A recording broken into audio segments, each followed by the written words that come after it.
The leather seat at Capitol Grill felt colder than it should have. Catherine Morrison sat at the corner of the eight-person table, watching her family arrive in pairs. Michael and Linda first, their son Tom trailing behind, then Jake appearing from the bar with a gin and tonic already in hand. Emily came last, her West Point cadet uniform drawing glances from nearby tables, though no one at this table seemed to notice. They were going to put her in a nursing home on Monday. Kathy was 58 years old. They thought she had nothing but a $2,400 monthly pension. They didn't know about the $18.5 million. Michael stood, raising his wine glass before the appetizers arrived. His voice carried that particular timbre he used for announcements. Proud, final, the tone of a man accustomed to being obeyed. Everyone, I want to share some good news. We found an excellent facility for Kathy. Sunny Hills Assisted Living in Richmond. It's a wonderful place. Activities every day, professional care, a real community. Linda beamed beside him, her hand resting on Michael's arm like she was steadying him through a difficult but necessary decision. The cost is $4,500 a month, but don't worry, Kathy. We'll cover the difference from your pension. As a family, applause rippled around the table. Tom nodded approvingly. Jake raised his glass. Even the waiter, passing by with a tray of oysters, smiled as if he'd witnessed something heartwarming. Only Emily's face remained still, her fork suspended halfway to her mouth, eyes darting between her father and her grandmother. Linda leaned forward, her voice sugared with what she must have believed was kindness. You're going to love it, Kathy. They have yoga on Tuesdays and bingo every Thursday night. Some of the residents are only 65. You'll fit right in. As is. The knife and fork in Kathy's hands felt heavier than any weapon she'd carried in 35 years.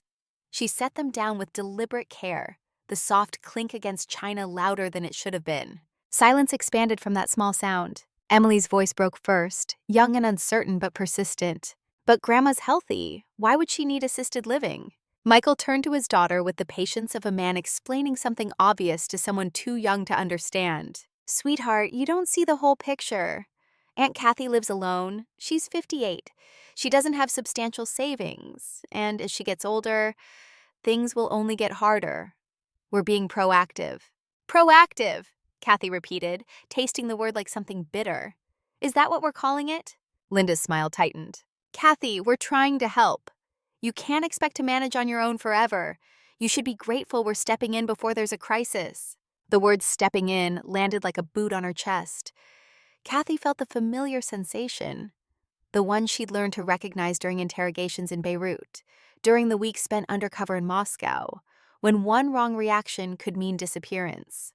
The moment when you either break or you calcify into something harder than they expect. She stood. The motion was unhurried, controlled, the way she'd moved through hostile territory for 3.5 decades. Who told you I don't have money? The question hung in the air, simple and sharp. Michael blinked, momentarily thrown off script. Kathy, we know what you made. You were a data analyst. You've been retired for 5 years. We're not judging. You don't know anything. Linda's hand fluttered to her throat, her diamond bracelet catching the light. Kathy, there's no need to be defensive. We're family. We're looking out for you. Then maybe next time you want to discuss my future, you should ask me first. She placed 2 20s on the table, more than enough to cover her untouched meal, and walked out. The December air outside was sharp, cutting through her wool coat. Washington, D.C.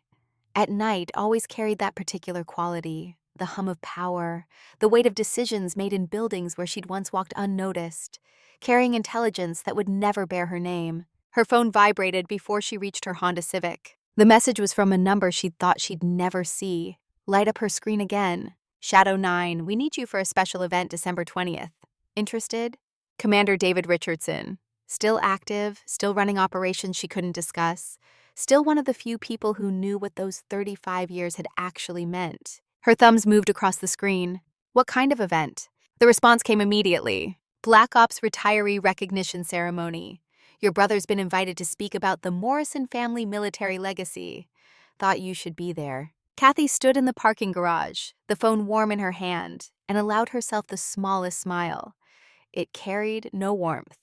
It was the expression she'd worn in Damascus when an arms dealer had unknowingly sold her the evidence that would dismantle his entire network. She typed back, I'll be there. The drive to her Arlington apartment took 40 minutes through traffic that moved like cold molasses. She'd lived in the same one-bedroom unit for 12 years, since before she'd officially retired, back when it served as a convenient address between deployments that could last anywhere from 6 weeks to 11 months. The building had no doorman, no amenities, nothing that would make anyone look twice. Perfect for someone who needed to disappear. Inside, she poured herself 2 fingers of bourbon and sat at the small kitchen table that doubled as her desk, her dining surface, her entire domestic life compressed into 4 square feet of pressboard.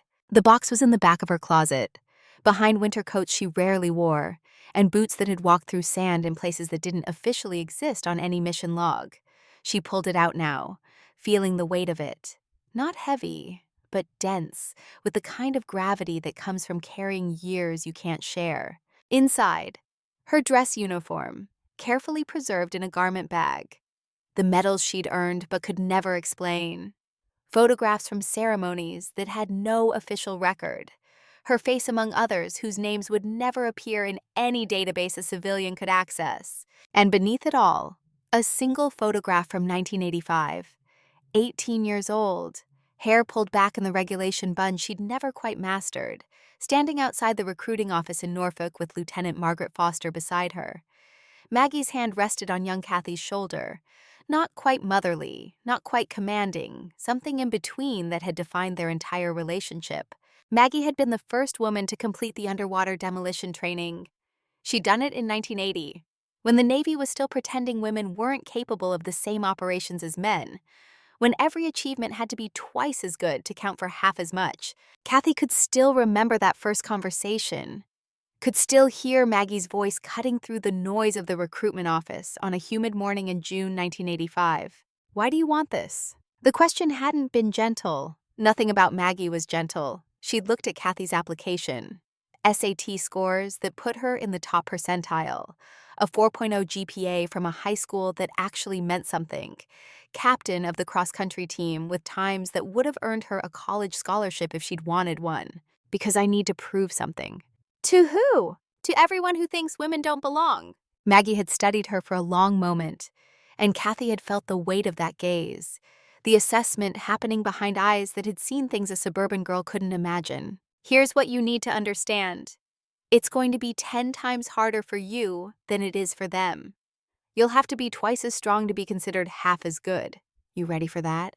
"Yes, ma'am." "Don't call me ma'am yet. You haven't earned it." But Kathy had earned it. She'd earned it through Hell Week at Coronado, when she'd been one of 4 women in a class of 127, and the only one still standing when they shook the sand out of their boots for the last time.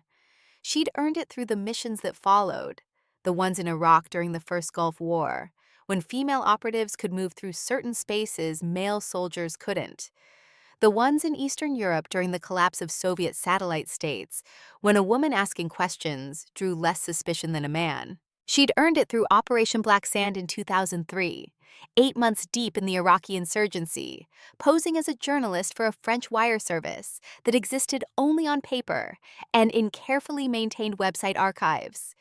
She'd gotten close to a cell planning to detonate truck bombs at 3 separate U.S. bases, had extracted the timeline and the routes and the names of every conspirator, had walked out of a cafe in Fallujah with a USB drive in her camera bag that saved 340 American lives. The bonus for that mission had been $2.5 million, deposited in an account so classified that even she needed 2 separate authentication codes to access it. Operation Silent River in 2008 had been Pakistan, had been a network funneling money from wealthy donors in Karachi to training camps in the tribal regions, had been 6 months of pretending to be a British aid worker, while she traced financial transactions through a web so complex it took 3 intelligence agencies working in concert to unravel it. Another $3.8 million.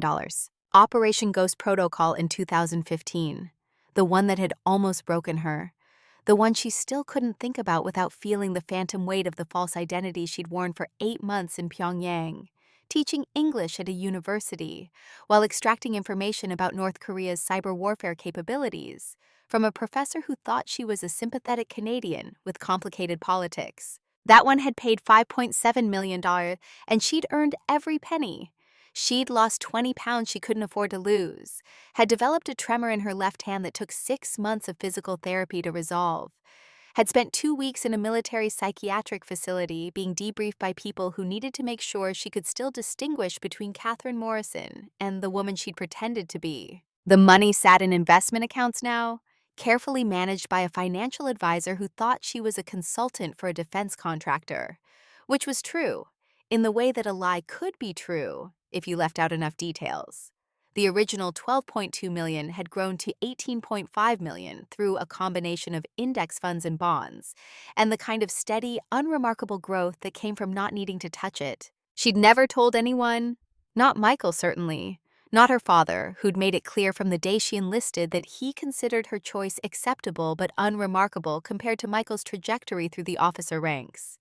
Not even Maggie, though Maggie probably suspected. Women like them always did. The silence had started as necessity, operational security, the kind of compartmentalization that kept missions from being compromised and operatives from being identified. But somewhere along the way, it had become something else. A test, maybe. A way of seeing if anyone cared enough to ask the right questions, to notice the gaps in her story, to wonder why a data analyst spent months at a time unreachable, why she came back from deployments with a hardness in her eyes that didn't match the paperwork she supposedly filed. No one ever asked. Michael had been too busy building his own career, rising through the ranks to colonel before retiring at 55 to start a military consulting firm that billed itself as a bridge between defense contractors and government procurement. He'd made good money doing it, not $18.5 million money, but enough to buy the house in Virginia Beach, to send his kids to private schools, to develop the particular brand of casual wealth that came from never having to check a price tag. He'd married Linda in 1995.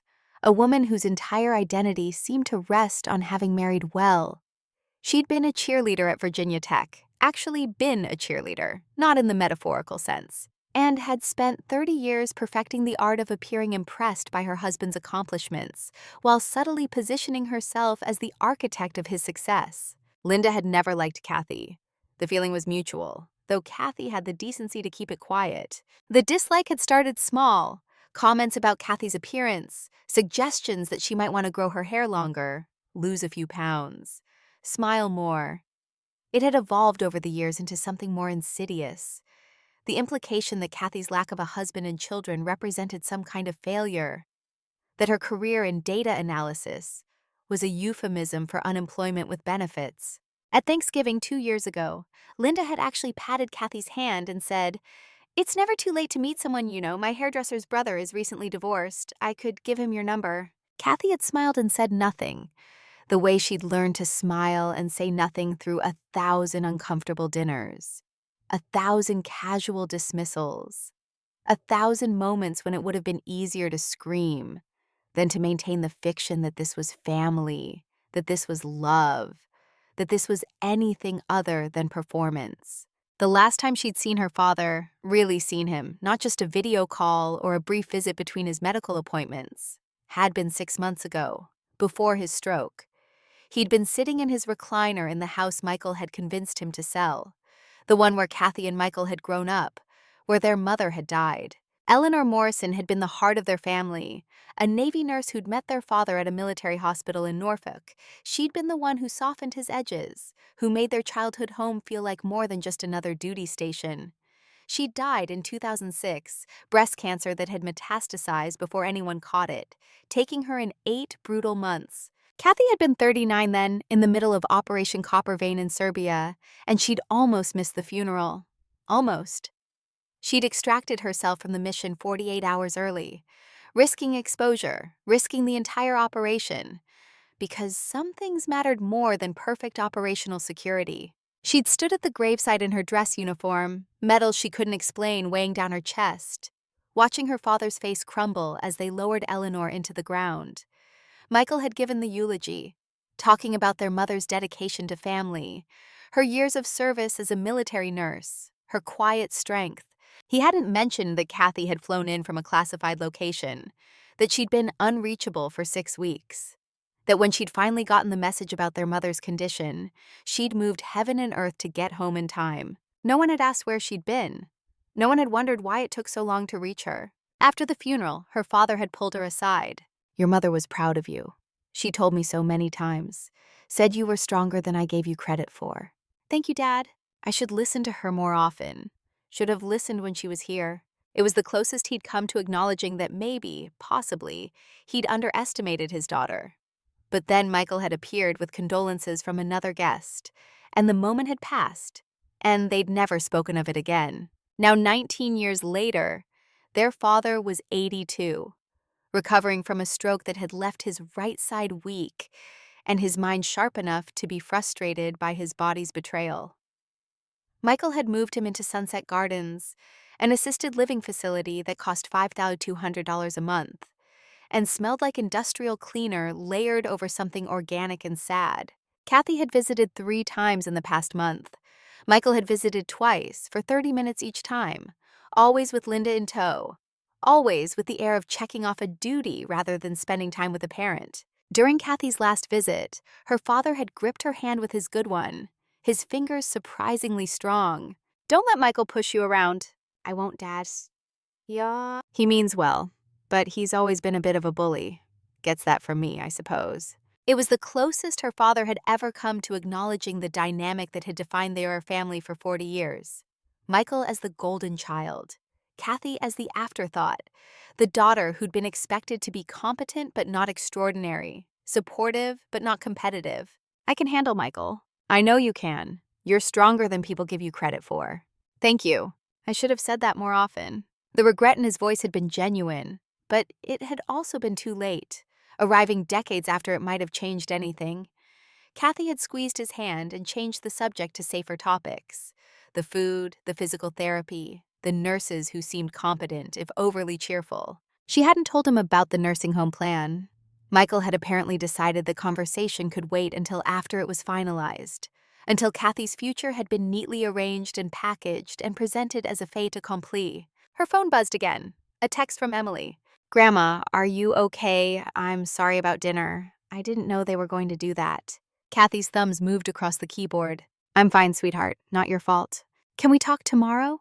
Of course. Come by my place for lunch? Yes, thank you. Emily was the one good thing to come out of Michael's marriage to Linda. 22 years old, cadet at West Point, smart enough to question the narrative she'd been fed about her grandmother, brave enough to maintain contact even when it wasn't convenient for her parents. They'd grown closer over the past 3 years, since Emily had started at the academy. Something about the military environment had opened Emily's eyes to questions she hadn't thought to ask before, about service, about sacrifice, about what it meant to be a woman in spaces designed for men. What was it like when you served? Emily had asked during a visit last spring, sitting in the same kitchen, drinking tea from mismatched mugs. Different than it is now. How? Fewer women, fewer protections, more assumptions about what we could and couldn't do. Did people doubt you? Every single day. How did you handle it? Kathy had paused, choosing her words carefully. I learned that doubt from others is just noise. The only doubt that matters is your own. And I learned to be so good at what I did that doubt became irrelevant. Emily had absorbed this, her young face serious in the way that reminded Kathy of herself at that age.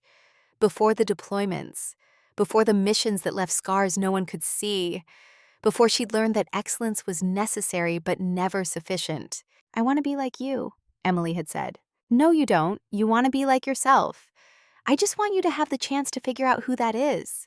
Now Emily was coming over tomorrow, probably with questions Kathy still couldn't fully answer, probably with a need to understand why her father had treated his sister like a burden rather than a veteran, why her grandmother had accepted that treatment with such apparent equanimity. Kathy drained the bourbon and considered pouring another, decided against it. Tomorrow would require clarity.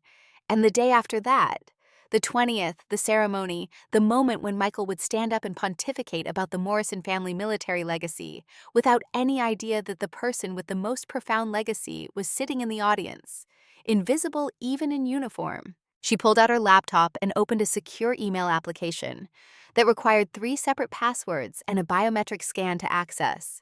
Richardson's message was waiting. Shadow 9. Official invitation attached. Ceremony starts at 0900. Dress uniform required. Your name is on the recognition list, though you're listed only by call sign until you stand. I've taken the liberty of notifying your family that you're invited as an honored guest, though I didn't specify capacity. Michael has been asked to speak at 1000 about family military service. He accepted enthusiastically. From what I gather, he's quite proud of the Morrison name. I thought you should know what you're walking into. This is your call. But if you're ready to step into the light, I think it's time. 35 years is long enough to carry silence. Your call, Commander, but I hope you make it. Richardson. Commander. He'd used her rank, the one that still technically applied even in retirement, the one that she'd earned through operations that would never make it into any official biography. She'd been promoted to lieutenant commander in 2001, after Operation Copper Snake, the one in Serbia that had extracted 3 kidnapped aid workers and dismantled a trafficking network in the process. Commander had come in 2009, after a mission in Yemen that she still couldn't discuss, that still appeared in her dreams as a series of disconnected images. A white van, a woman's voice speaking Arabic with a Saudi accent, the weight of a pistol she'd never had to fire but had been prepared to use. The rank had meant something to her. It meant she'd risen as high as you could rise in Black Ops without transitioning to a desk job, without leaving the field work that had defined her adult life. It meant she'd been considered one of the best, reliable enough to send into situations where failure wasn't just career-ending, but potentially catastrophic. And it meant nothing at all to her family, who thought commander was just a title you gave to middle management types who spent their days in Pentagon offices, who had no concept of what the rank meant in the context of operations, where success was measured in lives saved and disasters averted. Kathy closed the laptop and sat in the dark of her kitchen, listening to the sounds of the building around her. Footsteps from the apartment above, the distant wail of a siren on the street, the hum of her refrigerator cycling on. She thought about 1985, about the girl she'd been, about Lieutenant Maggie Foster's hand on her shoulder, and the question that had started everything.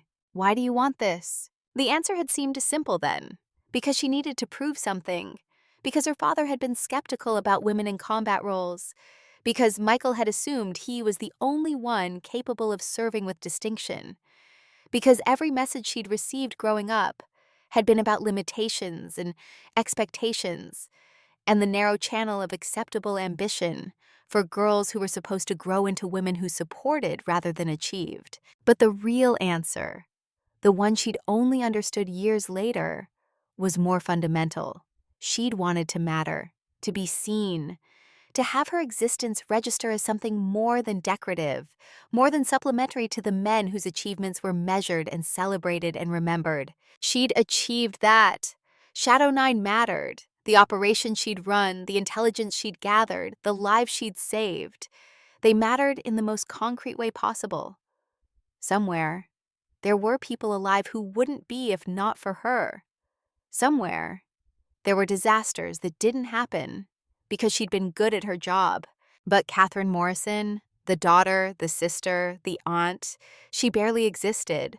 She was the woman who showed up for holidays and sat in the corner chair, who listened to Michael's stories and Linda's complaints and her father's reminiscences without contributing much beyond polite nods. She was the one they'd decided needed rescuing, needed to be managed, needed to be placed somewhere appropriate before she became too much of a burden. The 20th would change that.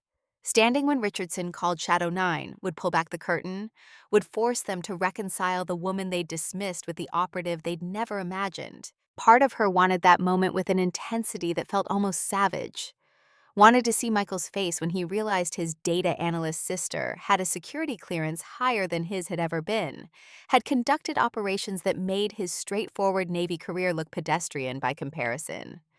Wanted to watch Linda's expression shift from condescension to confusion, to the uncomfortable awareness that she'd spent 15 years pitying someone who could have bought her house with cash and not noticed the dent in her bank account. But another part, the part that had survived by being invisible, by moving through hostile spaces without leaving traces, by understanding that the best operators were the ones no one remembered, hesitated, wondered if revelation was worth the cost, if vindication would actually feel like victory or just like a different kind of exposure. She'd been invisible so long, was she ready to be seen? Her phone buzzed a third time.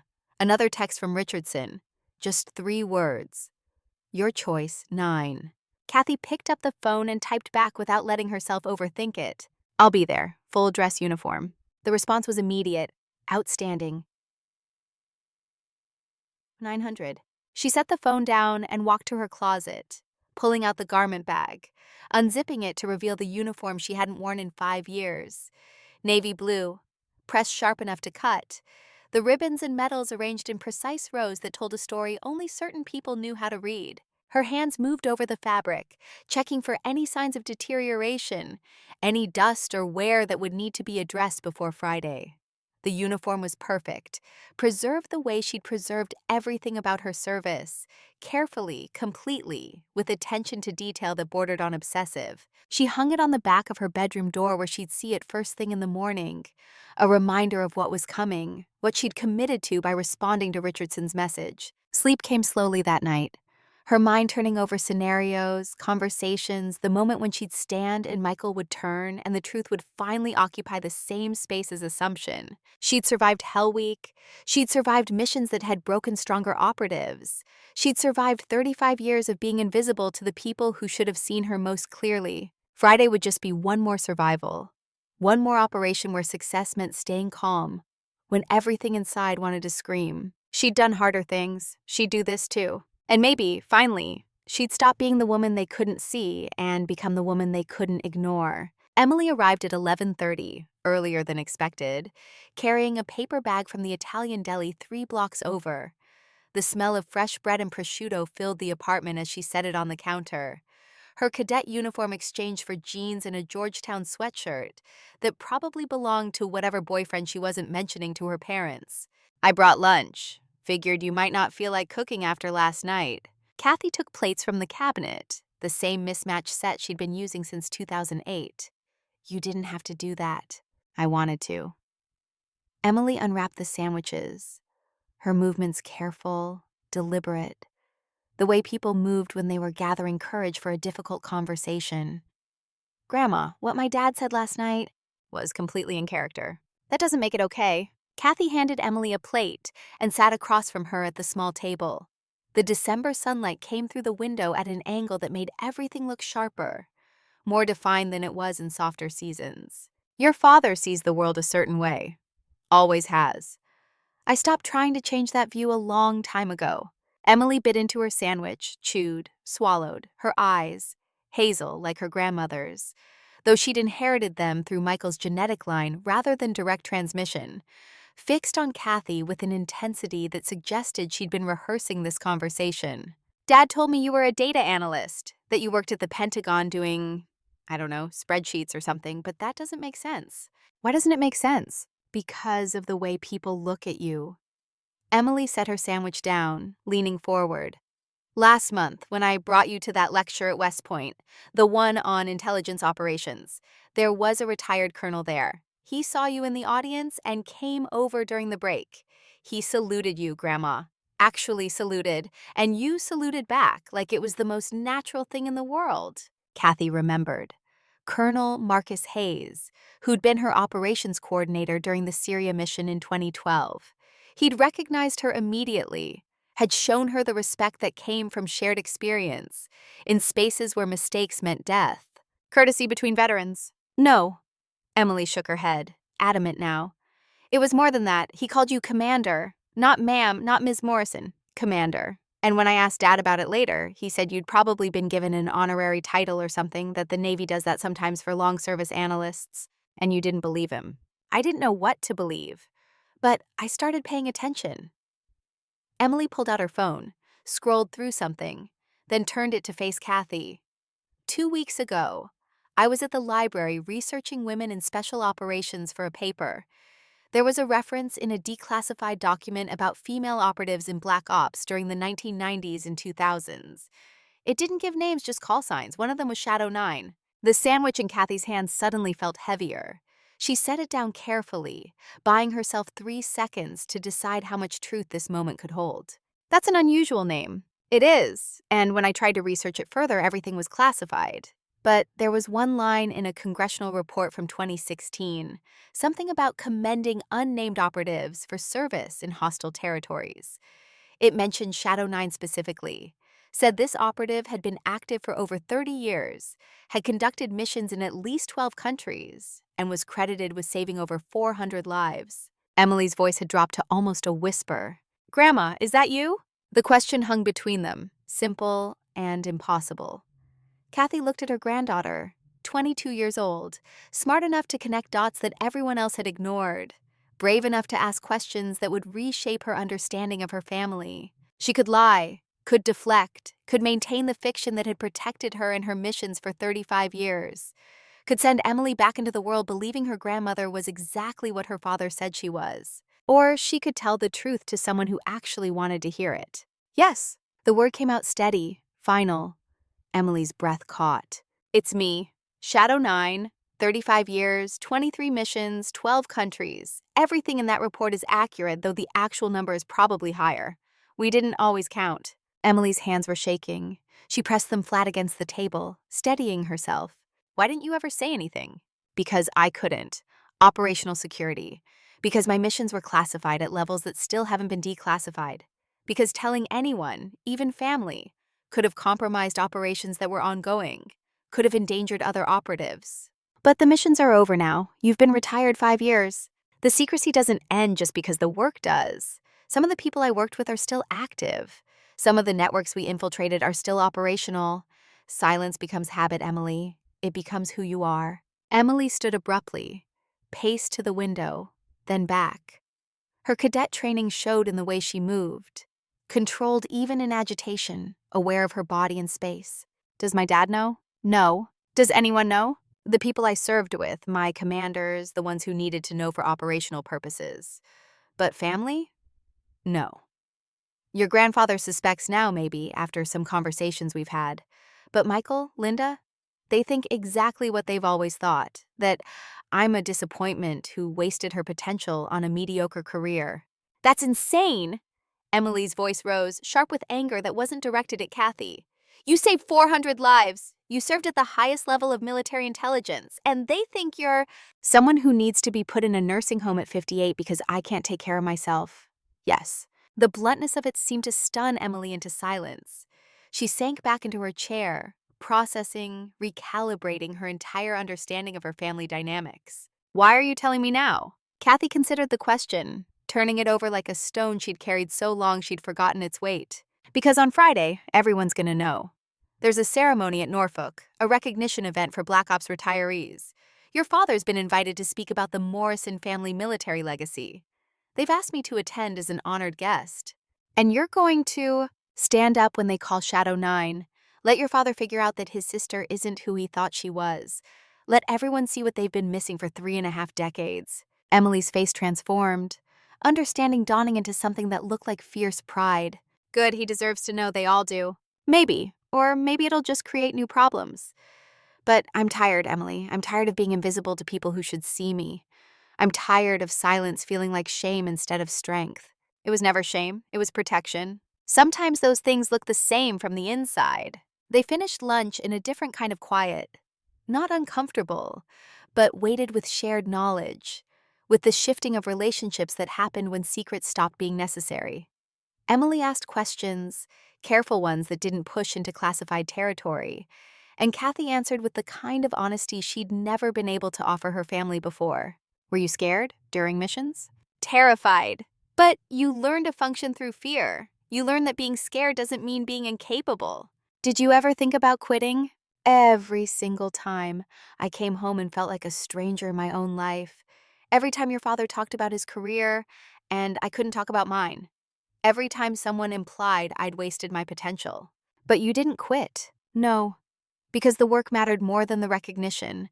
And because quitting would have meant they were right about me, that I wasn't strong enough, wasn't capable enough, wasn't worth taking seriously." Emily reached across the table and took Kathy's hand. "I'm proud to be your granddaughter. I need you to know that."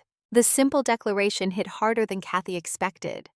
She squeezed Emily's hand, feeling the calluses from whatever physical training West Point was putting cadets through these days, feeling the strength that came from someone who'd chosen this path with full knowledge of what it would demand. "You're going to do extraordinary things, Emily. Things that make my career look simple. Just promise me you won't spend 35 years hiding who you are." I promise, but Grandma, I think you're about to stop hiding too. After Emily left, Kathy sat alone with the weight of Friday approaching like a storm front she could see but couldn't avoid. The ceremony was in 4 days.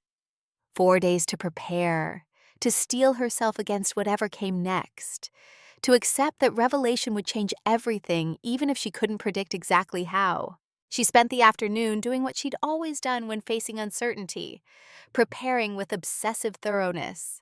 The dress uniform came out of the garment bag and went to the dry cleaner who specialized in military dress, the same one she'd used before retirement, the one who understood that precision in presentation wasn't vanity but respect for what the uniform represented. Her shoes, regulation navy Oxfords that had been polished to a mirror shine before she'd retired, got another round of polish, the kind of meditative work that let her mind wander, while her hands followed patterns burned into muscle memory. Left shoe, circular motions, building layers of wax until the leather disappeared under perfect black gloss. Right shoe, same process, same care. The medals came next. She laid them out on her kitchen table, checking each one for tarnish, for any imperfection that would mark her as someone who'd stopped caring about details. Navy Distinguished Service Medal, Defense Superior Service Medal, Bronze Star, Purple Heart from the mission in Yemen that had left a scar on her left shoulder blade that she never mentioned. Each one represented something she couldn't talk about, some mission that existed in classified files, but not in any public record of service. Each one was real in ways that transcended documentation. Her phone rang Wednesday evening. The number showed Michael. She let it ring twice more before answering. Not out of spite, but out of need. Needing those extra seconds to decide which version of herself she was presenting. Hello, Michael. Kathy, I wanted to apologize for Monday night. The words were correct, but the tone was wrong. Not quite sincere. More like a man checking off a social obligation he'd been told he should fulfill. You don't sound sorry. A pause. Then Michael's voice shifted, became more natural, more honest in its exasperation. Look, Linda said I was too harsh, that we should have discussed the assisted living plan with you before announcing it publicly. She's right. That was poorly handled. Poorly handled. Kathy turned the phrase over, examining it for any acknowledgement of the fundamental problem. Is that what you think was wrong with Monday? The execution? What else would be wrong? The assumption that I need assisted living at all. The assumption that you have any right to make decisions about my life without consulting me. The assumption that because you don't see value in what I've done, there's no value there. Michael's sigh came through the phone, heavy with the particular weariness of someone who believed they were being unreasonable, but was trying to be patient anyway. Kathy, we're trying to help. You're 58 years old. You live alone. You don't have substantial savings. You don't know what I have. I know what a Pentagon analyst makes. I know what Navy pensions look like. I've run the numbers, and they don't support independent living long-term. We're trying to be realistic. Realistic would have been asking me about my situation before deciding what I can and can't afford. Fine. Tell me, what's your financial situation? The question was a trap, Kathy recognized, an invitation to prove herself, to justify her resistance by laying out her assets for her brother's inspection and approval. The old impulse to stay quiet, to protect information by default, rose up strong. But Friday was coming. Friday would break open every assumption they'd built about her. Might as well start the process now. I have sufficient resources to live independently for the rest of my life without financial stress. I own this apartment outright. I have investments that generate more income than I spend. I don't need your help, Michael. I never did. Silence. Then, you own your apartment? Yes. How? Those units sell for $400,000 minimum in this market. You bought it on an analyst's salary? I had resources you don't know about. What resources? Kathy, if you had money, why didn't you ever mention it? Why let us think you were struggling? I never said I was struggling. You assumed I was struggling because you couldn't imagine any other possibility. That's not fair. Isn't it? Tell me, Michael. When's the last time you asked me a real question about my life? About what I did, about what mattered to me, about anything beyond the surface pleasantries you'd ask a distant acquaintance? Another pause, longer this time. You're my sister. Of course I care about your life. Caring and paying attention are different things. You've cared from a distance for 30 years, and distance makes everyone look smaller than they are. This isn't productive. Michael's voice hardened. moving into the tone he probably used in business meetings when he wanted to shut down discussion. I called to apologize for how we handled Monday. I've done that. If you don't want to accept the apology, that's your choice. I accept that you're sorry for the execution. I don't accept that you understand what was actually wrong. Then help me understand. The invitation sounded genuine, but Kathy knew her brother well enough to hear the impatience underneath, the desire to resolve this quickly, to get back to the version of their relationship where she was the one who adapted, who accommodated, who made herself smaller so he could feel bigger. Come to the ceremony on Friday. What ceremony? At Norfolk. There's a recognition event for retired service members. You've been invited to speak, I believe. Oh, that. Yes, they asked me to talk about the Morrison family military tradition. It's at 9. 9. I'll be there too. We can talk afterward. About what? About why you don't understand your sister as well as you think you do. She ended the call before he could respond, before the conversation could spiral into argument or explanation, before she said too much or too little. Friday would handle the rest. Thursday brought unexpected complications. Linda called at 7 in the morning, early enough that it was clearly deliberate, catching Kathy before she could be fully alert, maybe hoping for compliance through disorientation. Kathy, we need to talk about Christmas. The holiday was 5 days away. Kathy had forgotten about it entirely, her attention consumed by Friday's ceremony. What about Christmas? Well, you're obviously upset about the assisted living discussion, and Michael thinks it might be better if you skip this year, give everyone some space to cool down. The suggestion was delivered with Linda's particular brand of false concern, words shaped like care, but carrying the weight of exclusion. You're uninviting me to Christmas. Not uninviting, just suggesting that maybe this isn't the year for big family gatherings. You understand. I understand perfectly. Good, I knew you'd be reasonable about it. We'll do something in January, once everything's settled. Once everything's settled, meaning once I've agreed to let Michael manage my life according to his preferences. Linda's voice cooled, the false warmth evaporating. That's not what I said, but since you're being hostile, maybe it is better if you don't come. I don't need negativity at my holiday table. Your table, not the family table, your table. I'm the one hosting, so yes, my table, and I can decide who sits at it. Kathy felt something shift inside her. Not anger exactly, but a kind of crystalline clarity about what this moment represented. Linda had always been dismissive, always been subtly cruel, in ways that could be explained away as concern or honesty or practicality. But this was different.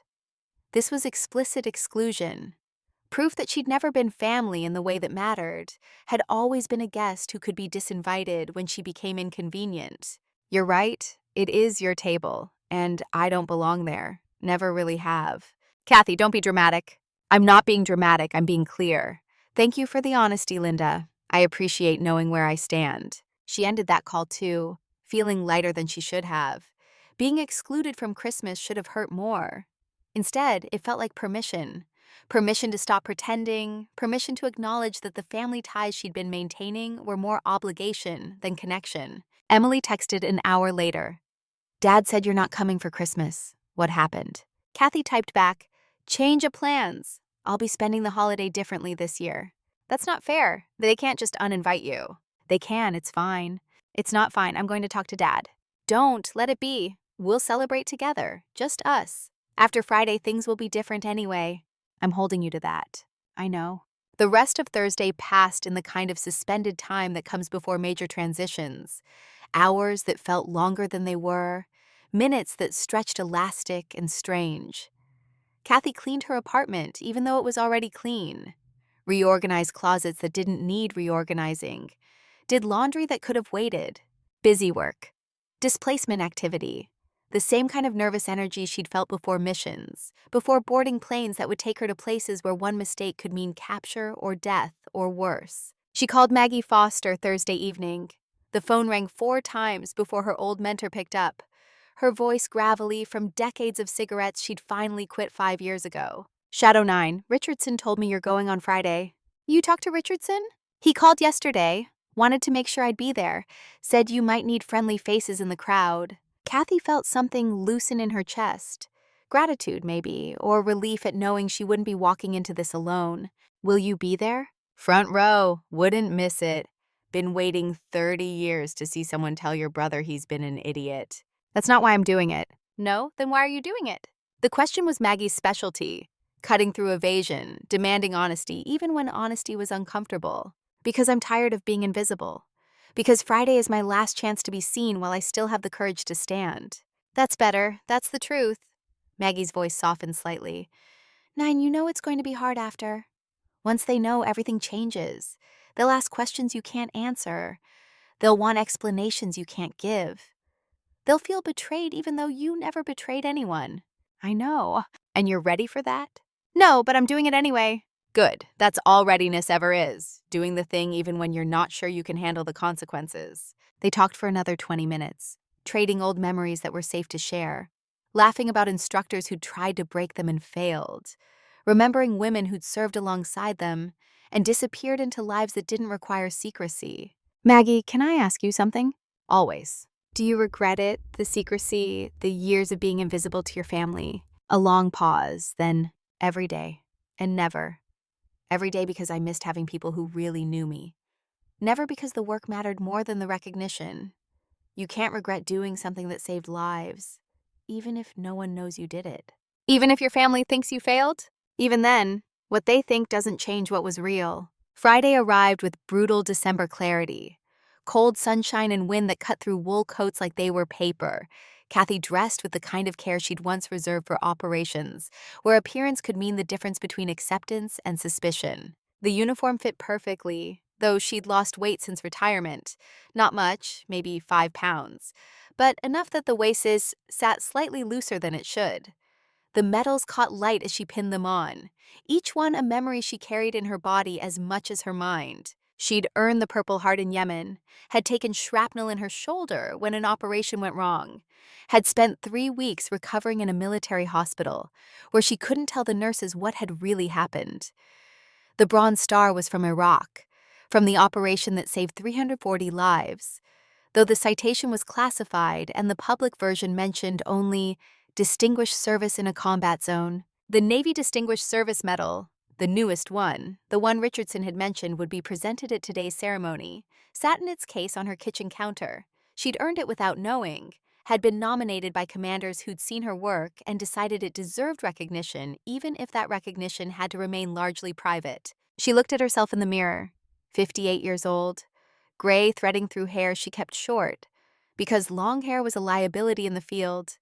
Lines around her eyes that came from squinting through scopes and stress and 35 years of carrying weight no one acknowledged. She looked like someone's grandmother.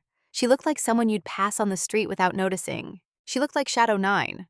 The drive to Norfolk took 2 hours through traffic that moved in frustrated spurts. She arrived at the naval station at 0830, early enough to settle her nerves, late enough that most attendees would already be inside. The guard at the gate scanned her ID, his eyes widening slightly as he read the clearance level that still showed active in the system. Black Tier 3, high enough that even he probably didn't know exactly what it meant. Commander Morrison, welcome back, ma'am. He saluted. She returned it, feeling muscle memory take over, her body remembering what her mind sometimes tried to forget. The parking lot was half full, cars arranged in neat rows that spoke to the military mindset even among retirees. She found a spot near the back and sat for a moment, gathering herself, preparing for what came next. Her phone buzzed. Emily. I'm inside, saved you a seat. 3rd row. You've got this, Grandma. Another text. This one from Richardson. Shadow 9, see you at 0900. Remember, you earned this, every moment of it. She got out of the car and walked toward the building, her stride steady despite the way her heart hammered against her ribs. Other veterans passed her on the way in. Men, mostly. A few women, all of them wearing dress uniforms or civilian clothes that spoke to successful transitions out of service. No one looked at her twice. No one recognized Commander Catherine Morrison as anyone particular. Not yet. The auditorium was larger than she'd expected, set up for at least 200 people with a stage at the front and a podium under lights that looked harsh even from the entrance. She found Emily in the 3rd row, sitting ramrod straight in her cadet uniform, a smile breaking across her face as Kathy slid into the seat beside her. You look amazing. I look old. They all. You look like someone who served 35 years and has the medals to prove it. 5 rows ahead, Michael and Linda sat in the front row, Michael already talking to someone important looking.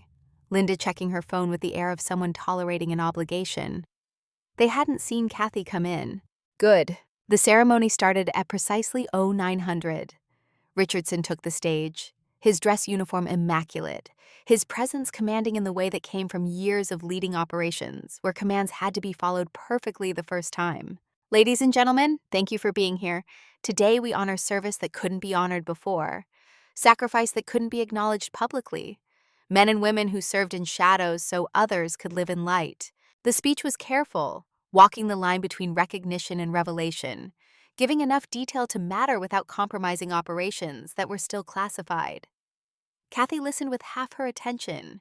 The other half focused on breathing steadily, on staying calm, on not letting anticipation become anxiety. Before we begin the individual recognitions, we have a special guest. Colonel Michael Morrison has been asked to speak about military service in the Morrison family. Colonel? Michael stood, moving to the stage with the confidence of someone accustomed to public speaking. He looked good, 60 years old, but carrying it well, his uniform decorated with respectable service, his bearing suggesting success and satisfaction. Thank you, Commander Richardson. It's an honor to be here among so many distinguished veterans. His speech was smooth, practiced, full of carefully chosen words about duty and sacrifice and family tradition. He talked about their father's 40 years of service, about his own 38 years in the Navy, about how the Morrison name had always been associated with honor and commitment. He didn't mention Kathy, not once. It was as if she didn't exist, as if the Morrison family military legacy consisted entirely of men who'd served in conventional roles, whose achievements could be listed in official records and discussed at dinner parties. Emily's hand found Kathy's, squeezing hard. Anger radiated from the young woman beside her, protective fury at the erasure she was witnessing. Kathy squeezed back. A silent message. Wait, just wait. Michael finished to polite applause, returning to his seat beside Linda, who patted his arm in congratulations. He still hadn't looked back, still hadn't noticed his sister sitting 5 rows behind him. Richardson took the podium again. Thank you, Colonel Morrison. Now we move to the heart of today's ceremony, recognizing individuals who served in black operations, whose missions remained classified, whose sacrifices couldn't be publicly acknowledged until now. The lights dimmed slightly. A screen descended behind the stage, showing a simple graphic, a map of the world with certain countries highlighted, certain years listed, certain statistics displayed without context. The men and women we honor today conducted operations in hostile territories. They gathered intelligence that prevented attacks. They infiltrated organizations that threatened American lives. They did this without recognition, without public acknowledgement, often without their own families knowing the truth of what they faced. Richardson paused, letting the weight of those words settle. We will call each person by their operational call sign. When you hear your call sign, please stand so we can recognize your service. One by one, he called names that weren't names. Iron Wolf, Nighthawk, Copper 6, Ghost Light. Each person stood, and each received applause that felt both inadequate and overwhelming. Recognition that came decades too late but still mattered. Shadow 9. The words cut through the auditorium like a blade. Kathy stood. For a moment, nothing happened. The room was too large, her position too far back, the surprise not yet registering. Then Emily stood beside her, not because she was being recognized, but in solidarity, in support, in fierce pride. People turned, heads swiveled, trying to locate who had stood, trying to match the call sign to a face. Michael turned. He saw his sister standing in dress uniform 5 rows behind him. His face went through a series of expressions too fast to catalog. Confusion, recognition, disbelief, something that might have been comprehension beginning to dawn. Linda's mouth actually fell open. Richardson's voice carried over the stirring crowd. Shadow 9, Commander Catherine Morrison, 35 years of service, 23 classified missions across 12 countries, credited with preventing multiple attacks that would have cost hundreds of American lives. Recipient of the Purple Heart, Bronze Star, Defense Superior Service Medal, and today the Navy Distinguished Service Medal. The applause built slowly, then crescendoed into something overwhelming. Not just from the crowd, but from other Black Ops retirees who knew what those missions meant, who understood what 35 years of invisible service required. Michael hadn't moved. He was staring at Kathy like she'd transformed into someone he'd never seen before. Because he hadn't. He'd never seen her at all. Commander Morrison, please come forward. Kathy moved down the aisle, her stride steady despite every eye tracking her progress. She passed her brother without looking at him, past Linda's frozen expression, past rows of people who were reassessing everything they thought they knew about the quiet woman in the back row. She climbed the stairs to the stage. Richardson waited, his hand extended, his smile carrying pride and satisfaction. Shadow 9, it's an honor. She took his hand, shook it firmly, accepted the medal he presented in its velvet case. The microphone was in front of her, the expectation to speak. She looked out at 200 faces, found Emily's in the crowd, then let her gaze settle on Michael. I didn't prepare a speech. I've spent 35 years silent. Now that I'm allowed to speak, the words feel strange. Her voice carried across the auditorium, amplified and clear. I joined the Navy in 1985 when I was 18 years old. People told me I wasn't strong enough, wasn't capable enough, that women didn't belong in combat roles. I proved them wrong. She paused, gathering the thread of what needed to be said. For 35 years, I served in ways I can't fully describe. I went to places I can't name. I did things that will remain classified long after I'm gone.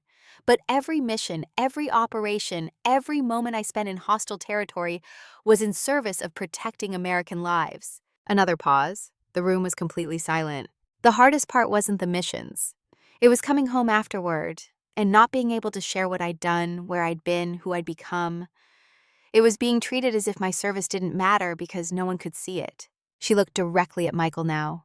It was being invisible to the people who should have seen me most clearly. The weight of those words settled over the auditorium. Kathy could see understanding beginning to move across her brother's face. Not full comprehension yet, but the first crack in the certainty that had defined how he saw her. But invisibility taught me something valuable. It taught me that my worth wasn't determined by recognition, that doing the right thing mattered whether anyone knew I'd done it or not, that silence could be a choice rather than a weakness. She closed the medal case, held it against her chest. I'm grateful for this recognition. I'm grateful to Commander Richardson and everyone here who understands what this service meant. But mostly, I'm grateful to have finally reached a point where I can stop hiding who I am.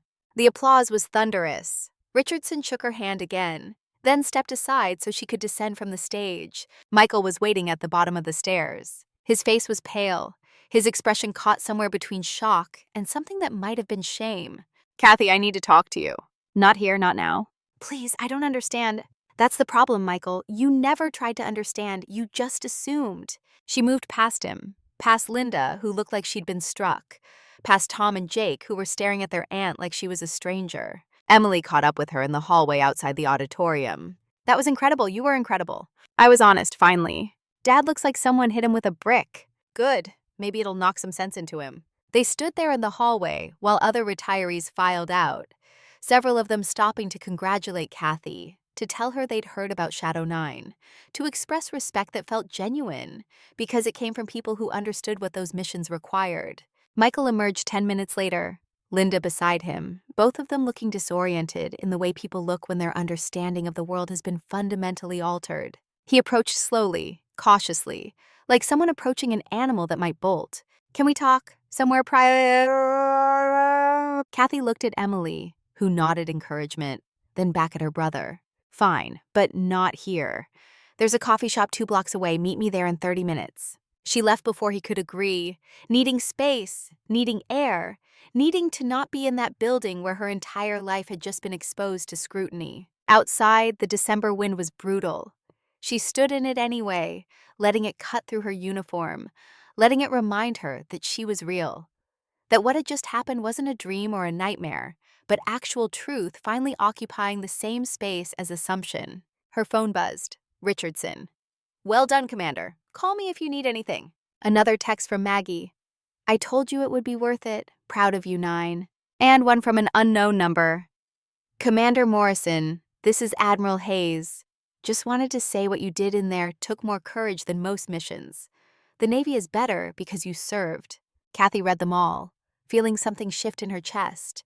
Not quite healing, but the beginning of whatever came after carrying wounds in silence for 35 years. Emily appeared beside her, not speaking, just being present. You don't have to come to the coffee shop.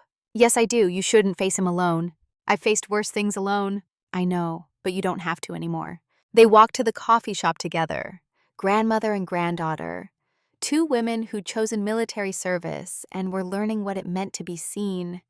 The coffee shop was nearly empty at 11 on a Friday morning. Just a few students with laptops and an elderly couple sharing a newspaper. Kathy chose a table in the back corner. Old habits, always positioning herself with a clear view of entrances and exits, and ordered black coffee that arrived too hot to drink. Emily sat across from her, cadet training evident in the way she held herself even in civilian clothes, spine straight without being rigid, alert without appearing tense. Are you nervous? No. Kathy wrapped her hands around the mug, feeling the heat through ceramic. Nervous implies uncertainty about outcome. I'm certain about what's coming, I'm just not certain how I feel about it. Michael arrived first, alone. Linda had apparently chosen to wait in the car or disappear entirely, which suited Kathy fine. Fewer people meant fewer performances, less need to manage multiple reactions simultaneously. He looked older in natural light than he had in the auditorium. 60 years carrying weight he hadn't acknowledged before. Lines around his mouth that came from holding tension in his jaw. He got coffee. Complicated order, something with milk alternatives and flavor shots, and slid into the chair beside Emily rather than across from Kathy. Positioning, always about positioning with Michael, about establishing hierarchy even in moments that should be personal. I don't know where to start. Start with the truth. It's simpler than whatever you're preparing to say. He flinched slightly, recognizing the edge in her voice, the lack of deference he'd probably expected. You were Shadow 9 for 35 years and none of us knew. That's accurate. Why didn't you tell us? Emily shifted forward, protective instinct evident. She couldn't tell you. It was classified. Michael's eyes flicked to his daughter, then back to Kathy. But you're retired now. You've been retired 5 years. You could have said something then. Could I? Would you have believed me if I told you over Thanksgiving turkey that I'd spent 3 decades conducting Black Ops missions? Or would you have thought I was delusional, making up stories to seem more important than I was? The question landed hard. Michael's face went through several expressions before settling on something that looked like reluctant acknowledgement. I might have had doubts of options. You would have dismissed it entirely. Just like you dismissed everything else about me that didn't fit your understanding of who I was supposed to be. That's not fair. I never dismissed you. You put me in a category labeled unsuccessful and left me there for 40 years. You made decisions about my life without consulting me. You told Linda I needed assisted living without asking if I could take care of myself. You gave a speech about the Morrison family military legacy and didn't mention my name once. Each sentence hit like a separate blow. Michael's shoulders hunched forward slightly, defensive posture that revealed more than his words ever had. I didn't know. How could I factor in service I didn't know existed? You could have asked. You could have been curious about why a data analyst spent months unreachable, why I came back from deployments looking like someone who'd seen combat, why senior officers treated me with respect you couldn't explain. The information was there, Michael. You just never looked for it. Emily's hand found Kathy's under the table, a quiet gesture of solidarity that Michael noticed, his gaze tracking the movement with something that might have been envy. You're right. I should have asked more questions. I should have been more curious about your life instead of assuming I understood it. The admission cost him something. Kathy could see it in the way his jaw worked, the way his fingers tightened around his coffee cup. But you did hide it. You kept secrets for 35 years. That's not nothing, Kathy. That's a choice to maintain distance. It was a choice to protect operational security and keep people alive, including you, including everyone in this family. How did keeping secrets from us keep us alive? Because knowing makes you vulnerable. Because information you don't have can't be extracted from you under duress. Because loose talk from well-meaning family members has compromised operations and gotten people killed. The brutality of it silenced him. Emily, too, though she didn't let go of Kathy's hand. Were you ever in that kind of danger? The kind where we might have been targeted? Twice. Once in 2003, once in 2011. Both times, the distance between my work and my family was what kept you safe. If you'd known what I did, who I really was, you would have been assets to be exploited. Michael's face had gone pale. Jesus, Kathy. This is what I'm trying to make you understand. The secrecy wasn't about shame or distance or keeping you out. It was about keeping you alive. And yes, it cost me. It cost me relationships and recognition and the ability to be fully known by people who mattered. But that was the price, and I paid it willingly. The coffee shop felt too small suddenly, too public for the weight of what was being said. But Kathy pushed forward anyway, needing to finish this while the courage lasted. What I need you to understand now, Michael, is that I don't need your approval retrospectively. I don't need you to validate my service or tell me I did well. I know what I did. I know what it meant. What I need is for you to stop making assumptions about me, to stop deciding what I need without asking, to stop treating me like a problem to be solved instead of a person to be respected. I hear you. I do. But Kathy, you have to understand, from my perspective, you were struggling. Single, no family of your own, living in a tiny apartment, never talking about achievements or promotions. What was I supposed to think? You were supposed to think that maybe your perspective was incomplete, that maybe there were things about my life you didn't see, that maybe struggling looks different from the outside than it feels from the inside. Emily cleared her throat, her voice steady when she spoke. Dad, can I say something? Michael gestured permission, though he looked wary about what his daughter might contribute. I figured out Grandma was Shadow 9 2 weeks ago. I found references in declassified documents and put pieces together. And you know what my first thought was? Not, why didn't she tell us? It was, how did we not see it? Because all the evidence was there. The way people treated her, the gaps in her stories, the way she moved through the world with awareness most people don't have. We didn't see it because we weren't looking. We'd already decided who she was, so we stopped paying attention to who she actually is. The words came out sharp, accusatory, in the way only children could be accusatory toward parents, whose flaws they were just beginning to recognize. Michael absorbed them in silence, his coffee going cold in front of him, his hands motionless on the table. You're right, both of you. I made assumptions that were wrong. I treated you dismissively, Kathy, and I'm sorry, truly. I don't know how to fix it, but I want to try. Fixing it starts with listening. Actually listening, not just waiting for your turn to talk. Okay, then I'm listening. Tell me what you need. Kathy considered the question, turning it over like something fragile that might break if handled wrong. I need you to accept that I don't need rescuing. I have $18.5 million in investments from mission bonuses that were classified until retirement. I own my apartment outright. I have resources you don't know about because you never asked. I don't need assisted living. I don't need family support. I don't need you to manage my life. The number, $18.5 million, hit Michael like physical impact. His mouth opened, closed, opened again without sound. 18 million? From classified mission bonuses. $12.2 million earned over 35 years, invested conservatively. I could buy your house 3 times over and barely notice the money was gone. My God, Michael's voice came out strangled. We tried to help you financially. We offered to cover the difference on assisted living costs, and you have more money than you do, yes. But I let you make that offer because I wanted to see if you'd ask first. If you'd check with me before assuming. You didn't. The shame on Michael's face was profound enough that Kathy almost felt guilty for causing it. Almost, but not quite. Shame was a teacher, and her brother had lessons to learn. Emily broke the silence that followed. Grandma, what are you going to do now? For Christmas, I mean, since Mom uninvited you. Your mother did what? Michael's head snapped toward his daughter. She called yesterday morning, told Grandma it would be better if she skipped Christmas this year, said it was her table, and she could decide who sits at it. The anger that moved across Michael's face was genuine, immediate.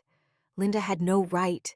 She had every right. It's her house, her holiday. I'm not family in the way that matters, Michael. I never have been. Friday just made it official. That's not true. You're my sister.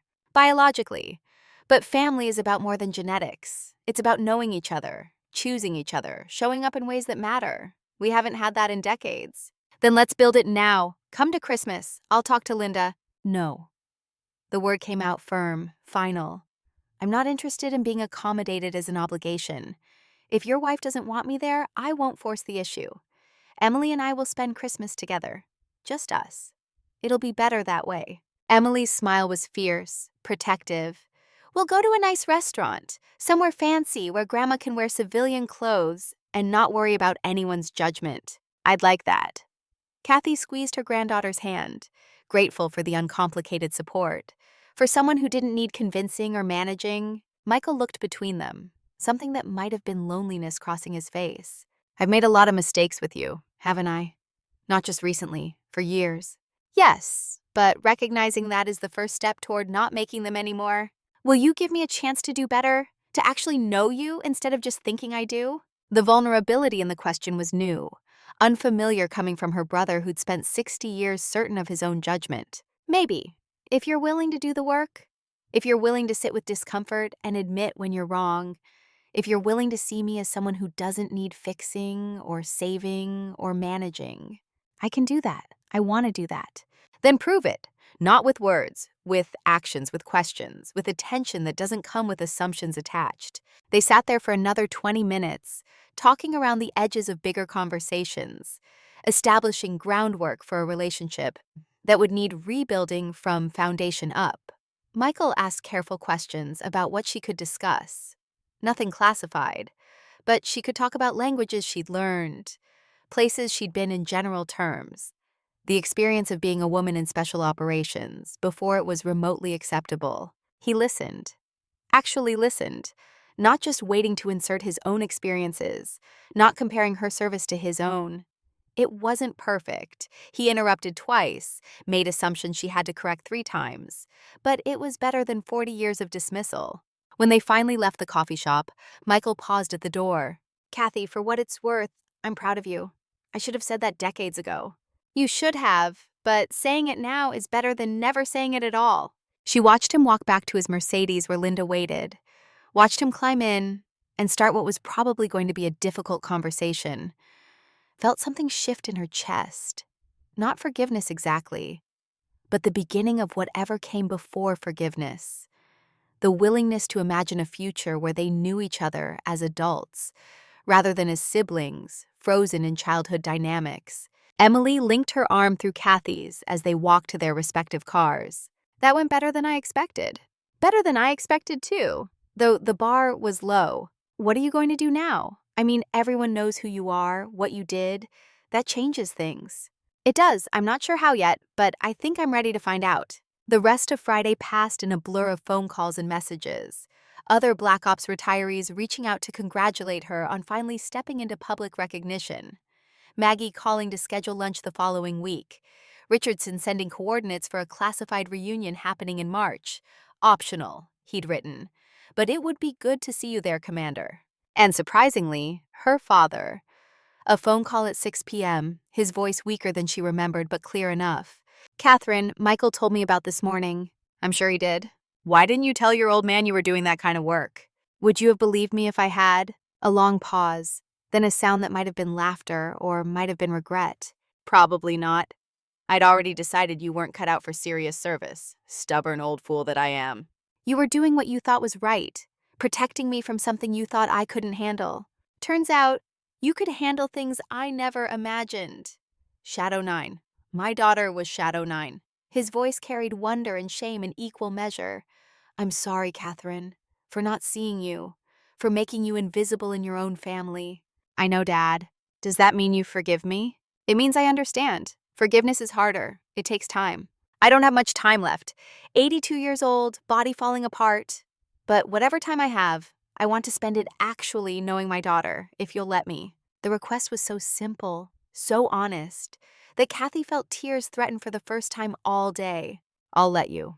We'll figure it out. Good. That's good. Michael says you're not coming for Christmas. Linda uninvited me. Linda's a fool. But that's beside the point. Would you come visit me? Day after Christmas, maybe? Just us. I want to hear about your life. Not the classified parts, but the parts you can share. I want to know who my daughter actually is. I'd like that, Dad. I'll be there. After the call ended, Kathy sat in her apartment feeling the weight of the day settle over her.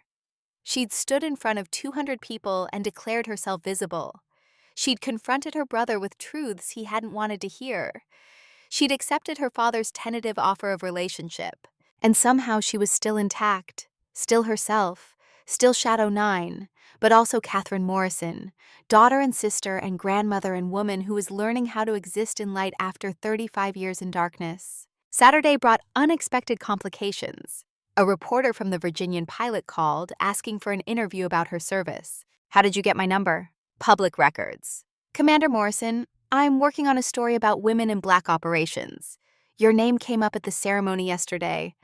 I'd love to talk about your experiences. Everything I did is still classified. I understand. But we could discuss the experience of being a woman in that environment without getting into operational details.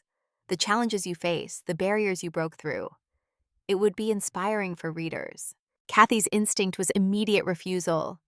Decades of training screamed at her to hang up, to refuse all media contact, to maintain the same secrecy she'd held for 35 years. But she wasn't active anymore. The missions were over. And maybe there was value in letting other women know that this path existed, that women could succeed in roles that weren't supposed to be available to them. I'll think about it. Call me back Monday. She did think about it, spending Saturday afternoon weighing consequences, considering what she could and couldn't say, wondering if stepping further into visibility was brave or reckless. Emily came over Saturday evening with Thai food and opinions. You should do the interview, not for Dad or Grandpa or anyone else. For the women coming after us, for the girls who think they can't do what you did. It feels like showing off. It's not showing off if you're literally just telling the truth about your service. You earned the recognition, Grandma. Let yourself have it. They ate pad thai and talked about Emily's plans after graduation. She wanted to go into intelligence operations, was applying for programs that would take her into spaces similar to where Kathy had spent her career. The conversation was easier than it would have been a week ago. Kathy able to offer guidance without violating security protocols. Emily able to ask questions with full understanding of what the answers meant. Do you regret it? The secrecy, I mean, missing out on family relationships because you couldn't tell them who you were. The question carried weight beyond its simple words. I regret that it had to be that way. I don't regret the work itself. The work saved lives, prevented disasters, made the world marginally safer. That matters more than whether my family understood it. But it cost you personally. Everything costs something. The question is whether what you get is worth what you pay. For me, it was. I became someone who mattered, even if only a few people knew it. You matter now, to me, to the people who served with you, even to Dad, though he's still figuring out how to show it. I know, and that matters too, just differently. Sunday was quiet, deliberately so. Kathy needed space to process, to integrate the past week into some coherent understanding of who she was becoming now that visibility had replaced invisibility as her default state. She went for a long walk along the Potomac, watching winter light reflect off water that moved too cold for anyone sensible to be near. But she'd never been entirely sensible, had always been drawn to edges and boundaries, to places where normal rules didn't quite apply. Her phone rang halfway through the walk. Unknown number, but she answered anyway. Paranoia had its place. But she wasn't operational anymore, wasn't at risk from answering unexpected calls. Commander Morrison? A man's voice, professional, carrying authority that suggested military background. Speaking. This is Daniel Foster, Maggie Foster's nephew. She asked me to reach out. Kathy's mind worked through the connection. Maggie had mentioned a nephew years ago, someone who'd served in Army Rangers, gotten out after 12 years to work as a park ranger somewhere in the Shenandoah Valley. What can I do for you? Aunt Maggie suggested we might want to meet. Says you're recently public about your service and might appreciate talking to someone who understands the transition from classified work to civilian visibility. Your aunt's subtle as ever. He laughed, the sound warm and genuine. She's never been accused of subtlety. But she's usually right about people needing to connect. I'm driving through Arlington tomorrow for a work thing. Coffee, if you're interested. Kathy considered declining, considered that she'd spent enough energy on new relationships this week, that she needed time to process before adding more complexity. But something in his voice, or maybe in the fact that Maggie had thought to make this connection, made her pause. Coffee works. There's a place on Wilson Boulevard called Bean Theory. 10 a.m.? I'll be there. Thanks, Commander. Just Kathy is fine. Kathy then, see you tomorrow. Monday morning arrived cold and clear. The kind of December day that felt like winter had finally committed to itself after weeks of indecision. Kathy dressed carefully, not uniform, not trying to project authority, just civilian clothes that felt comfortable and appropriate for meeting someone new. Daniel Foster was already at Bean Theory when she arrived, sitting at a corner table with the same positional awareness she recognized in herself. 40 years old, maybe 42. Dark hair going gray at the temples. the kind of lean build that came from physical work rather than gym workouts. He stood when she approached, offered his hand. His grip was firm but not performative, the handshake of someone who didn't need to prove strength. Commander Morrison, good to meet you. Kathy, and you're Daniel? Dan. Aunt Maggie sends her regards and says she'll see you Thursday for lunch like you planned. They ordered coffee, both black, no additions, and settled into conversation that felt easier than it should have, given they were strangers connected only by Maggie's meddling. He'd spent 12 years in Army Rangers, had deployed 6 times to Afghanistan and Iraq, had left service in 2019 when he'd realized the work was consuming parts of himself he wanted to keep intact. Now he was a park ranger in Shenandoah National Park, living alone in a cabin he'd built himself, finding peace in wilderness after years of war. Aunt Maggie said you just went public about being Shadow 9. News travels fast. She's proud. Wanted to make sure you had people around who understand what that transition feels like, being suddenly visible after years of necessary invisibility. Was it hard for you when you left Rangers? Hardest thing I've ever done. Not the leaving itself, but figuring out who I was without the identity that had defined me for 12 years. I was Daniel Foster, Army Ranger. Then suddenly I was just Daniel Foster. And I had no idea what that meant. How did you figure it out? Slowly. By trying different things, by letting myself be bad at civilian life for a while, by accepting that identity isn't fixed. It evolves. You're not just Shadow 9 anymore, but you're also not Shadow 9. You're figuring out how both those things can be true at once. The insight was more profound than Kathy expected from a first meeting. She studied him across the table, seeing the way experience had marked him, not visibly, not in scars or obvious damage, but in the quality of his attention, the thoughtfulness of his responses. Aunt Maggie said you might benefit from talking to someone who's been through the transition. But honestly, I think she also just wanted us to meet.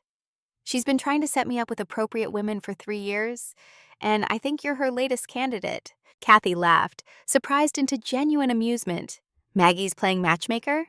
Unsuccessfully so far, but she's persistent. If you want to have coffee again sometime without the implicit setup pressure, I'd be interested. If not, no hard feelings. The honesty was refreshing. Kathy found herself nodding before she'd fully decided. I'd like that. Though I should warn you, my family situation is complicated right now. I just blew up 35 years of misconceptions, and we're all still processing. Complicated I can handle. I spent 12 years in complicated. It's simplicity that makes me nervous. They talked for another hour, moving from service to civilian life to books they'd read and places they wanted to visit. He didn't ask about missions, didn't push for details she couldn't share, seemed content to know her as the person she was now, rather than demanding access to everything she'd been before. When they finally left, he paused outside the coffee shop. I'm back in Arlington on the 27th for another work meeting. Dinner? I'd like that. Good, I'll text you details. He smiled, and it transformed his face from guarded to open. Thanks for the coffee, Kathy. It was good to meet you. She watched him walk to his truck, old Ford, well-maintained but showing its years, and felt something unfamiliar. Not attraction exactly, though that was present too. More like possibility. The sense that her life after Shadow 9 might hold things she hadn't imagined while she was still operational. Thursday brought lunch with Maggie at a place in Alexandria they'd been visiting for 15 years. Maggie looked older than the last time they'd met. 63 now, carrying the weight of decades of hard service in the lines around her eyes. You met Daniel. I did. Very subtle, Maggie. Subtlety's overrated. He's a good man. Understands the life without needing it explained. Thought you two might click. We might. It's early. It's about time. You spent 35 years alone because the work demanded it. Work's over now. Time to remember you're human, not just operational. They ordered pho and talked through the ways life had changed since Friday's ceremony. Maggie had been at the event, had watched Kathy stand and claim her identity publicly, had seen Michael's face crumble in recognition. Your brother looked like someone had hit him with a 2x4. He's still processing. We talked Saturday. He's trying to do better. Too little, too late? Too late? Maybe, but I'm willing to let him try. Emily deserves to see her father and grandmother have an actual relationship, even if it takes time to build. You're more generous than I'd be. My brother still thinks I spent 30 years as a Navy nurse. I stopped correcting him. Why? Because some people don't want to know. They're comfortable with their wrong version of you, and challenging it makes them uncomfortable. Your brother seems like he genuinely wants to know who you actually are. That's rare. Don't waste it. The advice was sound, delivered in Maggie's characteristic blunt style that had made her an excellent instructor and an occasionally difficult friend. They talked about the reporter who'd called, about whether Kathy should do the interview. Maggie was firmly in favor. Do it. Not for your family, for the girls who need to know women can do what you did, for the women coming behind us who need roadmaps. We spent too many years invisible. Time to let people see what we accomplished. Christmas with Emily was perfect in its simplicity. They went to a French restaurant in Georgetown, dressed in civilian clothes that felt luxurious after years of utility-first wardrobe choices. They ordered wine and escargot and duck confit, laughed through dinner about nothing in particular, avoided discussing family drama in favor of easier topics. Emily talked about the boyfriend she'd been hiding from her parents. Another cadet, someone serious and kind who treated her like an equal partner, rather than a prize to be won. She wanted to introduce him to Kathy, wanted her grandmother's opinion before dealing with her parents' inevitable judgment. Bring him by this week. I'll take you both to dinner. You don't have to do that. I want to. You stood up for me when nobody else did. Let me return the favor by meeting the person who makes you happy. They toasted to new beginnings, to relationships built on truth rather than assumption, to finding each other as adults rather than staying frozen in roles assigned by family expectation. The day after Christmas, Kathy drove to the assisted living facility where her father resided. She brought banh mi from the place she and Maggie favored, figured if they were going to talk honestly, they might as well have decent food. Her father was waiting in the common room, dressed in civilian clothes that hung loose on his shrinking frame. 82 years showed in his posture, in the way he moved carefully to avoid triggering the weakness his stroke had left behind. "Catherine, you came," I said I would. They found a quiet corner, chairs positioned so they could see each other clearly. Kathy unwrapped the food, poured coffee from thermoses she'd brought. "Your mother used to love this kind of food. Vietnamese, French influences. She'd take us to that place in Norfolk when you kids were small." I remember. You remember more than I gave you credit for. They ate in companionable silence for a few minutes, letting food provide structure to a conversation neither quite knew how to start. Finally, her father spoke. "Tell me about Shadow 9, what you can tell me. I want to understand what my daughter's life was actually like." So Kathy told him. Not the classified details, not the specifics that could compromise ongoing operations, but the broad strokes. The training that had tested her past anything she'd thought possible. The languages she'd learned, the countries she'd visited, the experience of being a woman in spaces designed for men. She told him about Hell Week, about being the last woman standing when 126 men had also quit, about earning her call sign through a mission she still couldn't fully describe, about the loneliness of coming home to family who didn't know where she'd been or what she'd done. Her father listened without interrupting, his face moving through expressions. Surprise, pride, regret. Something that looked like mourning for the daughter he'd never really known. "I was wrong about you, completely wrong. You were protecting me, or trying to. You thought the military would break me. I underestimated you. Decided you were fragile when you were really just thoughtful. Decided reserve meant weakness when it meant strategic thinking. I'm sorry, Catherine. Truly." "I know, Dad." "Dad, does that mean you forgive me?" Kathy considered the question, the same one he'd asked on Friday. Her answer hadn't changed. "It means I'm willing to build something new. To know each other as we actually are instead of who we thought we were supposed to be. I'd like that. Whatever time I have left, I want to spend it knowing my daughter."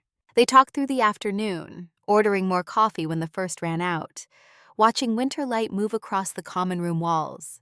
Other residents came and went, some curious about the visitor who'd brought the old colonel to life, others respectfully distant. Her father asked questions, real ones, not the polite inquiries he'd offered for 30 years. What was it like being the only woman in certain spaces? How did she handle fear during missions? What kept her going when the work seemed impossible? Kathy answered honestly, finding words for experiences she'd never articulated before, finding that her father, for all his flaws and misunderstandings, was actually capable of listening when he chose to try. As she was leaving, he caught her hand. I'm proud of you, Catherine. Shadow 9. My daughter saved hundreds of lives and I never knew. That's something to be proud of. Thank you, Dad. Michael said you have money, substantial money, that you don't need family help. That's right. Good. You've earned your independence. Don't let anyone take it from you. He squeezed her hand. Not even me. The new year arrived with unexpected momentum. The reporter called back, and Kathy agreed to the interview. Carefully controlled, no classified details, but honest about the experience of being a woman in Black operations during decades when women weren't supposed to be there. The article ran in early January, accompanying photographs showing Kathy in dress uniform at the ceremony, medals catching light, her expression serious but not severe. The headline read, Shadow 9, the Invisible Warrior Who Saved Hundreds. It was picked up by larger outlets, the Washington Post, the Associated Press, eventually making it to morning talk shows that wanted her for interviews. She declined most, accepting only a few that let her control the narrative, that focused on operational experience rather than family drama. Michael called after the Post article ran. I read the piece. It was incredible. Made me realize how little I actually knew. That was the point. I know. And I'm trying to do better. Linda read it too. She wanted me to tell you she's sorry about Christmas, that she overreacted. Tell Linda I appreciate the apology, but I'm not interested in pretending everything's fine. If she wants to talk to me directly, she knows my number. Fair enough. Can I ask you something? Go ahead. The article mentioned you have Emily this weekend. You're meeting her boyfriend? I am. Why? Could I come too? Not to judge, just to be there. To show Emily that I support her having a relationship with you. The request surprised Kathy enough that she paused, considering angles and motivations. This isn't about controlling the situation? No, it's about showing up. About being present in ways I haven't been. About supporting my daughter's relationship with her grandmother. Then yes, come, Saturday 6 p.m., I'll text you the restaurant. The dinner was awkward at first. Michael trying too hard, Emily defensive on her grandmother's behalf. Emily's boyfriend Jake completely bewildered by the family dynamics. But gradually, conversation found its rhythm. Michael asked questions about Jake's plans after graduation, about Emily's career goals, about what they wanted from life. He listened to the answers without offering unsolicited advice or judgment. He deferred to Kathy when the conversation touched on military service, acknowledging her expertise rather than competing with it. It wasn't perfect. Old patterns surfaced occasionally. Michael's tendency to dominate conversation, his assumption that his opinion mattered most. But he caught himself more often than not, corrected course, apologized when he overstepped. Progress, not perfection, but genuine movement towards something better. After dinner, Michael walked Kathy to her car. Thank you for letting me come. Thank you for showing up appropriately. I'm trying. I know it doesn't undo 40 years of getting it wrong, but I'm trying. I know you are. That matters. Dad's asking about you. Wants to know when you're visiting again.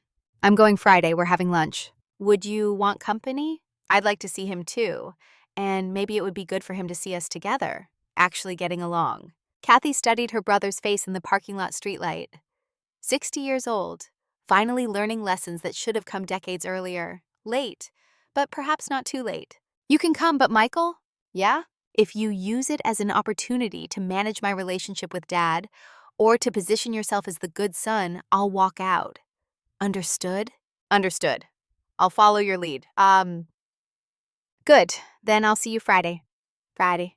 February brought Valentine's Day, and a third date with Daniel that had evolved into something that felt like actual relationship. They went hiking in Shenandoah, him pointing out wildlife signs she'd never learned to read, her comfortable and quiet that didn't need filling.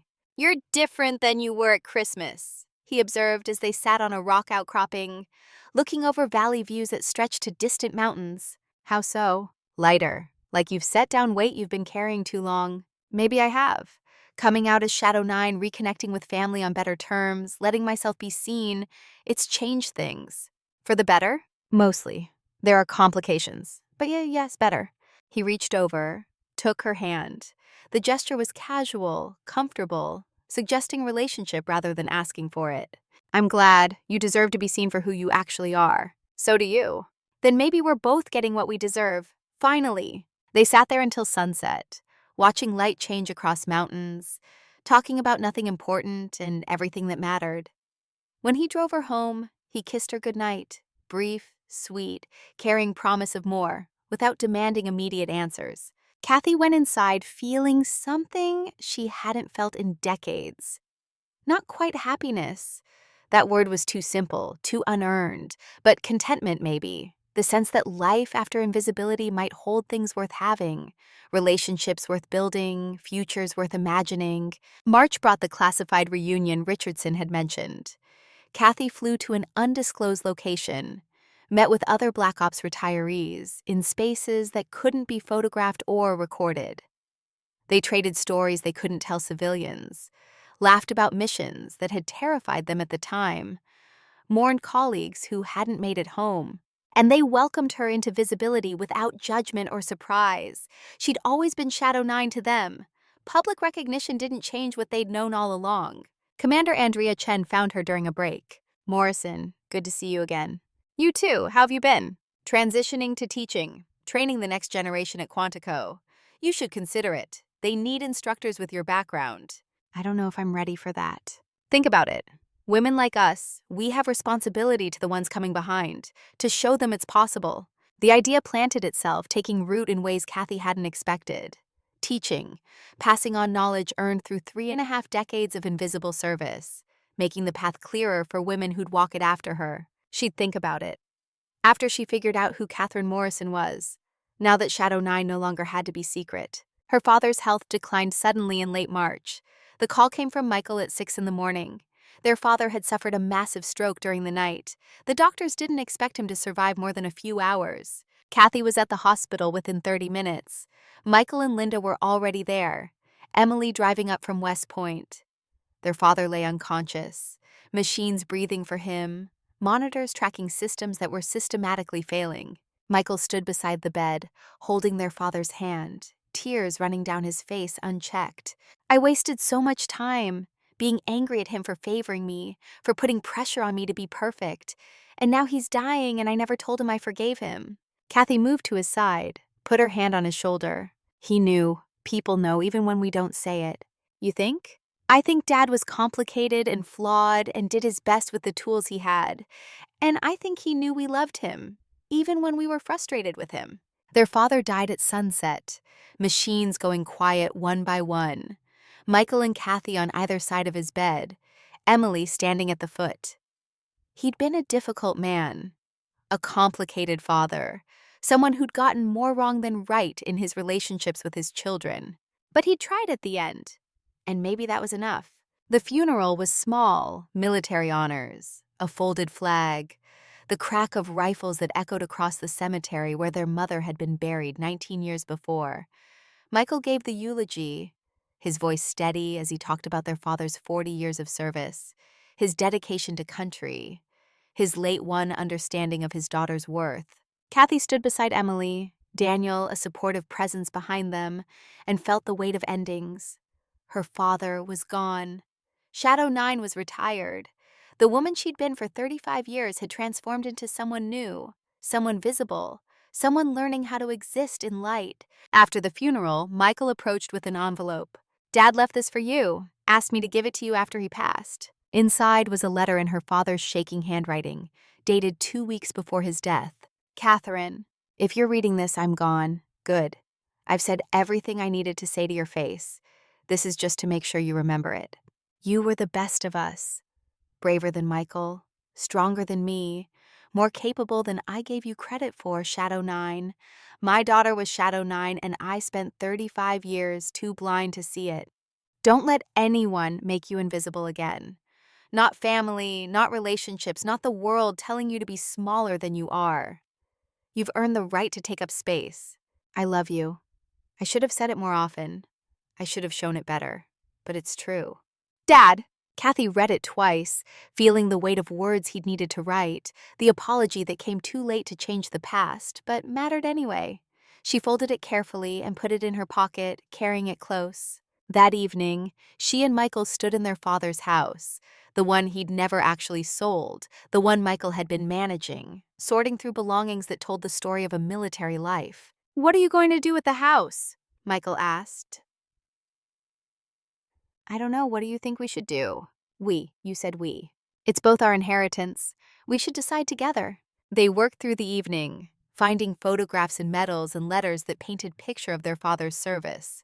Finding, too, a box in the back of his closet labeled Catherine. Inside, every postcard she'd ever sent during deployments, newspaper clippings about women in military service, a copy of the Virginian pilot article about Shadow 9, corners worn from repeated reading. He'd been paying attention. In his own way, without telling her, he'd been watching. He kept all of this. Michael's voice was thick. He was trying to understand you. I think he finally did, at the end. Better late than never? Yes, better late than never. They decided to keep the house, to rent it to a military family who'd appreciate its history, to maintain it as connection to the father who'd raised them imperfectly but loved them genuinely. 8 months passed in a blur of reconstruction. May brought graduation for Emily. West Point, top 10% of her class, commissioned a second lieutenant with orders for intelligence training. Kathy attended with Daniel, watched her granddaughter cross the stage, felt pride that was uncomplicated by the weight of invisibility. The Navy contacted her about a documentary. Women in Special Operations, historical context, progression from the 80s to now. She agreed, on condition they include current operatives, not just retirees. The filming happened over summer, interviews pushing her to articulate experiences she'd carried silently for decades. By September, something resembling normal had established itself. Weekly dinners with Emily and Jake, who was now officially part of the family. Regular dates with Daniel that had evolved into actual relationship, complicated by geography, but real. Monthly visits to the house she and Michael now co-owned, watching it become home to a young military family who reminded her of what service meant. And reconciliation with Linda. Not friendship, they'd never be friends, but civil acknowledgement that they'd both gotten things wrong, that moving forward required letting go of old grudges. Her 59th birthday in September brought dinner with Michael's family, Emily and Jake Daniel. A celebration that felt genuine rather than obligatory, conversation flowing easily across generations. Michael stood to make a toast. To my sister, Catherine, Shadow 9, the woman who saved hundreds of lives while I thought she was filing paperwork, the woman who taught us all that strength doesn't always look like we expect it to, the woman I'm proud to call family. Happy birthday, Kathy. Everyone raised their glasses. Kathy felt tears threaten.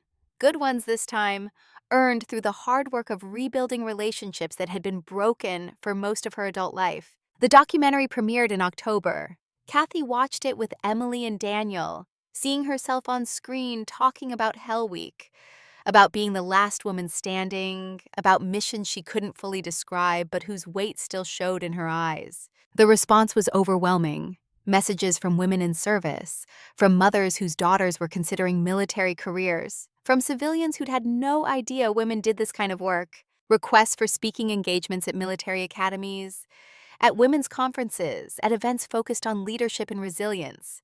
Kathy accepted some, declined others, learning to manage visibility the way she'd once managed invisibility, with care and intention and awareness of consequences.